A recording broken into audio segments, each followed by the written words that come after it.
Alright, so we got a 2015 KX450. The collar was stuck on here. Countershaft seal was leaking.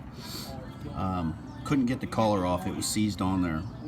So we bent this screwdriver like this, and I know they make a tool for this, but we didn't have it. So we bent this, we were able to get in there and catch that groove in the back, and then tap on this shaft just to give it a little coaxing, and then we were able to pull that off.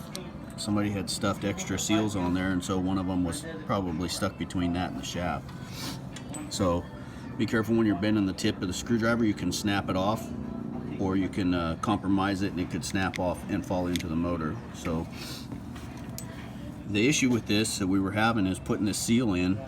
Once you'd press it in, and once you'd get it to right where it's supposed to be, and I'm talking pushing it in evenly with we did this with a socket, a big socket. We also pushed it in with our fingers, and once it gets about flush, the thing just sucks right in the case.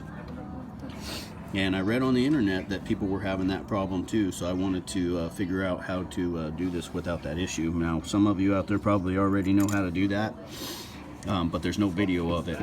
So what we did, once we got the collar off, and that's the key, you got to get the collar off, you got to install the seal without the collar. All right, so then just throw this washer on here like that.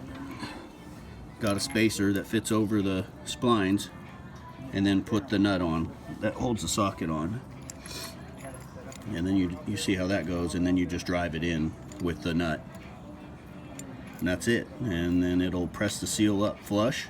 And once we did that, this is an old seal I've got right here. Once we did that, we checked it to make sure that it was stuck in there solid by removing it. And you can do that with the old seal. You don't have to worry about trashing a new seal, but it was just a test to make sure that it was stuck in there well. A lot of people were putting RTV on the outside of these things. All that does is act like a lubricant. All right, so you don't need to put any RTV on there. But if you drive it in flush with that washer, like I said, and some kind of spacer right there just to push that washer up tight against that case, it's going to be a couple of minute job. But you got to get that collar out of there. This collar. So once you get the seal in, you put your O-ring on first before you drive the seal. Put the O-ring on that goes with this piece. Then put the seal in, then slide this collar in. Just put a little bit of oil on that inside of that seal before you drive that thing in, not the outside.